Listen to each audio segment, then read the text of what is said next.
amigos de Safras e Mercado. Sou o jornalista Alessandro Carvalho. Hoje é segunda-feira, dia 1º de julho. Estamos começando o mês de julho e iniciando o nosso programa das segundas-feiras, Clima na Semana. Nossa convidada parceira está conosco aqui, agrometeorologista da Rural Clima, Ludmila Camparotto. Muito bom dia, Ludmila. Tudo Bom bem? dia, Alessandro. Bom dia a todos. Final de semana gelado por aí? Olha, aqui, como a gente diz aqui no Sul, frio de renguear Cusco, né? Não foi fácil. Foi um final de semana muito gelado, mas faz parte, né? No inverno no Rio Grande do Sul, quem não espera chegadas de massa de ar polar e frio muito forte em muitos momentos, aí não sabe exatamente onde está. É assim que funciona o nosso inverno aqui, sempre foi assim. Bom, Ludmila, mas ainda bem que também deu uma diminuidinha na umidade e a gente continua com os níveis de rios muito elevados, com muitas chuvas, né? Mas pelo menos um clima gelado, mas seco, e assim é melhor. Bom, Ludmila, antes de já te lançar a primeira pergunta, eu lembro para o pessoal estar conosco aqui em Safras TV no YouTube. Inscreva-se, ative as notificações. Todos os dias a gente tem um vídeo novo para vocês no nosso canal e assim você fica sabendo das atualizações. Deixe seu like, seus comentários. Safras.com.br, conheça a plataforma Safras, todas as informações para o agronegócio lá estão. Ludmila, então já te perguntando como é que foi nas regiões aí principais produtoras do Brasil que sofreram aí um pouco mais com o frio intenso do final de semana, mas me parece que ainda bem para a agricultura não houve maiores problemas nesses últimos dias, né, Ludmila?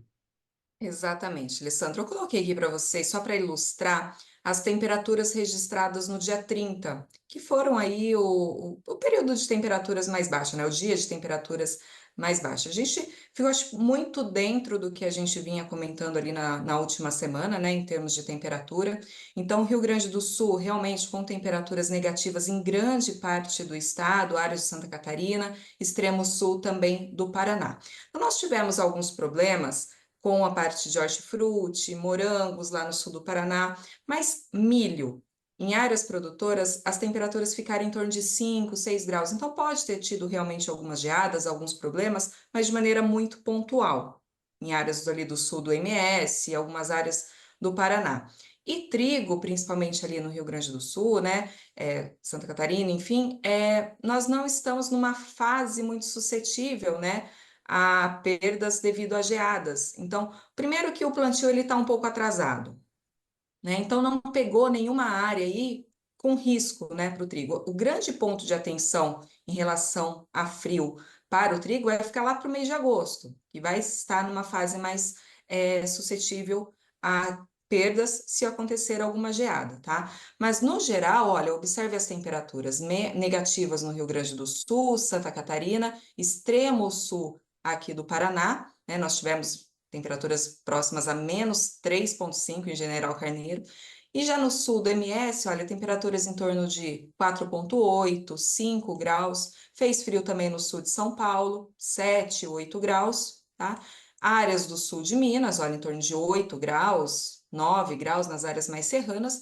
Mas nas demais áreas, olha, não tivemos temperaturas extremamente baixas para trazer problemas, inclusive, para áreas de cana e de café, tá? Então, essas foram, acho que, as temperaturas mais baixas aí registradas. Fez frio, muito frio também na última madrugada, né? Só que aqui em São Paulo nós estamos com muita nebulosidade, inclusive com algumas chuvas. Isso acabou tirando um pouco também a força dessa, ou pelo menos o avanço, né, dessa massa de ar polar. Então, muitas vezes, áreas do norte do Paraná, São Paulo não esfriou tanto devido ainda a essa nebulosidade presente na região também. Acho que esse é um ponto. E, E as e Ludmila, chuvas que foram muito irregulares, viu, Alessandro? Muita gente do norte do Paraná esperando chuvas, né? É, no último final de semana ali, mas nós não tivemos chuvas muito significativas, tá? No norte do Paraná, mesmo em São Paulo. Foram muito irregulares e de baixa intensidade, tá? bom, aí já me deixa na mão para te fazer a próxima pergunta. Essa semana, a gente deve ter uma semana que chega a umidade quando e para quais regiões, Ludmila? No finalzinho da semana, Alessandro, nós teremos novamente, vou colocar um mapinha aqui para vocês observarem, nós teremos novamente o avanço de uma frente fria, que deve provocar chuvas novamente no Rio Grande do Sul. Então, muita atenção para quem vai realizar, né, o plantio do trigo. Nós temos uma semana com uma condição mais favorável aí para os trabalhos no campo. Mas a virada do final de semana, início da próxima semana, principalmente a região mais centro-norte do estado, deve registrar chuvas frequentes novamente. Muitas vezes não em volumes tão elevados, mas chuvas frequentes que atrapalham aí os trabalhos no campo. É um sistema que deve provocar chuvas novamente em áreas de Santa Catarina, podendo chegar a algumas áreas do Paraná novamente, tá? Principalmente a região ali de Cascavel, essa região mais sul. Região mais norte pode até ter chuvas, mas muito irregulares, assim como o sul do Mato Grosso do Sul, tá? Então, é uma chuva que deve ficar restrita novamente ao sul, tá? Pegando algumas áreas aí, inclusive, como eu mencionei, Paraná e MS, mas de maneira muito irregular. E aí fica aquele alerta, né? Sempre na retaguarda dessas frentes frias, nós temos o avanço de uma massa de ar polar que pode derrubar as temperaturas. Olha na Argentina o frio previsto Nossa, logo após a passagem dessa frente fria. Por enquanto, esse frio não está avançando tanto sobre. Aquele é o modelo europeu, tá? Aqui é o modelo americano. Por enquanto, não está avançando tanto sobre o sul do país. Mas olha o sul do Rio Grande do Sul, novamente com temperaturas abaixo ali de 2 graus, né? E é um frio, tem, olha, que vai avançando por volta do dia 12, ó, temperaturas negativas entre Uruguai e sul do Rio Grande do Sul, ó. Então, é uma massa de ar polar que, ó, aparentemente não vem tão intensa, mas é um ponto de atenção, Alessandro. tem risco de geadas? É mais intensa do que essa que passou agora? Ou, por Alessandro, enquanto, o que falar que em parece? geadas aí, ó, a gente está falando em 12 dias aí para frente, é um pouco cedo, né? Mas é uma massa de ar polar de forte intensidade. Acredito, por enquanto, que não tão intensa quanto essa que passou, mas é um ponto de atenção, Alessandro, porque é um ano que a gente tem muito risco para entradas de massas de ar polar. E aí vai depender muito da intensidade com que ela sobe, né? Com que ela avança aí pelo sul do país. Uhum. Tu falou das chuvas que chegam essa semana. Chega a partir de que dia no Rio Grande do Sul? Quarta, quinta? Aí? Mas eu acredito que ele é entre sexta e sábado. Ah, sexta e sábado. Então tem uma Então, semaninha boa aí para os trabalhos no campo. é, e para secar um pouquinho aqui, porque É, tá feia a é, coisa aí. Bom, exato, e vamos torcer para que não chova demais também no Rio Grande do Sul. exato. Agora, Ludmila, nós estamos no dia 1º de julho, então eu preciso te perguntar, em linhas gerais, como vai ser o mês de julho nas regiões produtoras e, como eu conversei antes contigo, eu sei que a tua maior preocupação não é nem julho, mas o mês de agosto. Explica para nós Exato. por quê.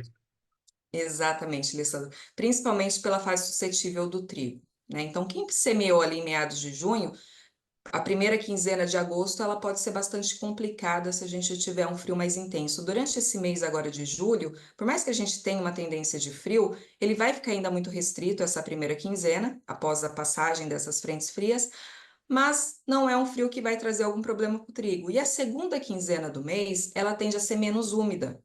Então não tem tanta chuva e também não tem tanto frio. Mas o mês de agosto, ele tem se mostrado com entradas de massas de ar polar um pouquinho mais frequentes. E aí é um mês mais úmido, tá? O mês de agosto, ele tem se mostrado aí com entradas de frentes frias bastante frequentes, e a gente tem aí o risco, sempre na retaguarda, né, como a gente vem falando aí, da possibilidade aí de entradas de massas de ar polar. Eu vou colocar um gráfico aqui para você dar uma olhadinha. É na região ali de Passo Fundo, tá? Só para a gente ilustrar isso que a gente está falando. Olha, como a gente tem esse início, essa primeira quinzena de julho ainda úmida, com entradas de massas de ar polar na retaguarda, tá vendo? É um friozinho, olha, de 2 graus ali na região de Passo Fundo. A segunda quinzena, um pouco mais tranquila em termos de umidade e temperatura, mas observa que outubro, agosto, sempre tem essas quedas de temperatura, ó. Uhum. Tá longe, por enquanto nada no radar. Tem um frio ali, ó, na primeira semana de agosto, mas é um risco, Alessandro. Então, assim, então a gente tem que ficar de olho nesse mês ali. Então, para a questão de frio e daquele nomezinho tão que gera temor no mercado, geada, tu acha que nesse momento parece que agosto é mais perigoso do que julho, por enquanto? Eu acredito que sim, Alessandro. É um inverno perigoso. Eu falo que a gente vai tomar muitos sustos, né? Olha, Com e essa tendência da gente ir para uma laninha, realmente, inclusive, né, o risco para geadas tardias existe. Então, assim, a gente precisa ficar realmente de olho. Então, né, eu falo, lá no sul, né, quem gosta de plantar milho ali em agosto, é um mês complicado. A gente vai ter que ficar de olho nessa possibilidade de geadas mais tardias, sim. café, cana-de-açúcar, que também é uma preocupação, a questão, né, do clima no inverno, tem mais risco em relação a essas regiões ou não quer dizer Por nada? enquanto, não, Alessandro. Por enquanto, nada no radar. O que a gente vai observar são sempre essas entradas de massa de ar polar, sempre muito rápidas, né? Então, provoca queda de temperatura 1, 2 dias de maneira mais intensa e já vai embora. Mas em áreas de café e cana, por enquanto, nada de frio intenso que venha trazer alguma preocupação aos produtores, não. E nem em agosto tu acha que pode ter um risco maior, pelo menos eu sei que é muito Sempre existe o longe. risco, né, Alessandro? Mas por enquanto, nada no radar. Nada. Que beleza. Vamos agora para os Estados Unidos, então. Mudou alguma coisa ou continua meio que as mil maravilhas lá o clima para as regiões produtoras? Alessandro, por enquanto, nenhuma mudança muito significativa, né? O que a gente tem aí nesses próximos dias é até uma entrada, né, de um furacão ali se formando, mas que não deve pegar Estados Unidos. Ele fica muito restrito a áreas da América Central, É, tá? em relação. Principalmente áreas da América Central, região ali do México, pode pegar alguma coisa. Mas, a princípio, não chega a provocar nada demais ali nos Estados Unidos, tá? E aí a gente tem pela frente, olha, 15 dias com chuvas bastante regulares. Essa semana é um pouco mais seca, nessa região do Texas, ainda com temperaturas elevadas, né? Fi- né, a gente precisa ficar de olho ali no algodão, mas nas demais áreas, olha, por mais que a gente tenha uma semana com mais chuva, outra com menos, Alessandro, nenhum problema muito significativo, tá? Ah, então, mês de julho também em relação aos Estados Unidos, que apostar em quebra nesse momento não tá sendo válido ainda. Exatamente. Porque a gente pode ter algumas oportunidades, né, Alessandro, né? Alguns períodos de menos chuva, tal, enfim, mas para quebra de produtividade deles, eu acho muito difícil. Beleza. Última pergunta, falando da nossa menina Laninha, ela está se manifestando aí, chegar quando exatamente, ou ainda está nebuloso esse cenário? Alessandro, muito provavelmente ali entre os trimestres, né? Agosto, setembro, outubro, ela vai ganhando, vai realmente se formando, né? E ganhando um pouquinho de intensidade. Se a gente pega aqui uma média dos modelos, olha, para você ter uma ideia, essa linha azul, já nesse trimestre ali, olha, julho, agosto, setembro, ela começa a chegar, mas de maneira de fraca intensidade, né? Ela começa a se formar, a gente sabe que ela às vezes demora um pouquinho mais, mas olha aqui, o grande pico da laninha seria nos trimestres, olha, outubro, novembro, dezembro, durante esse período aqui, tá? Então, Alessandro, o que que isso traz para a gente? Acho que o principal ponto de atenção é o atraso na retomada, da estação chuvosa, não, da regularização das chuvas. Então, na faixa central do Brasil, por exemplo, a gente pode sim ter algumas chuvas entre agosto e setembro, porém extremamente irregulares, e a regularização das chuvas esse ano ela acontece um pouquinho mais tarde. Então, é uma safra que deve ter início um pouquinho mais tarde. E o produtor tem que ter muita atenção no início do plantio, tá? Porque essas chuvas elas podem vir de maneira até que boa, chega ali em setembro, final de setembro, dá uma chuva boa e abre 20, 25 dias sem chuvas. Então, é um ponto de atenção o início da safra. Olha, viu só? Por isso que tem que ficar ligado na Rural Clima, em safras e mercado, para saber dessas melhores informações, porque vai ser meio nervosinho. Sempre tem, quando chega, né, Laninha e tal, sempre dá um E nervoso em uma relação certa a. expectativa, né, Alessandro? E o pessoal fica ansioso mesmo para colocar a máquina no campo, iniciar nova safra. Faz parte, mas vamos ter que Esse é um ficar ano que bem eu falo, atento. os produtores eles vão ter, né, se segurar um pouquinho, porque muitas vezes vão querer plantar e a chuva não chega, né, e eles começam a ficar mais ansiosos. Então, é um ano de muita cautela, né, nesse início de plantio. Isso aí, Ludmila. Vamos ficar atentos às informações. Ludmila, Muito obrigado mais uma vez pela tua participação, foi um excelente bate-papo. E antes de te dar tchau por hoje, Ludmila, eu só lembro para vocês que as nossas redes sociais estão na descrição do vídeo, esteja junto com a gente. E também na descrição do vídeo os próximos eventos de safras e mercado. Inclusive no dia 4, agora quinta-feira, tem uma live muito especial sobre trigo, já que a gente já falou bastante sobre trigo nesse programa Clima na Semana de hoje. Ludmila, muito obrigado mais uma Eu que vez. agradeço, Alessandro. Um abraço e um abraço a todos. Boa semana. Até a próxima. Tchau, tchau. Tchau, tchau.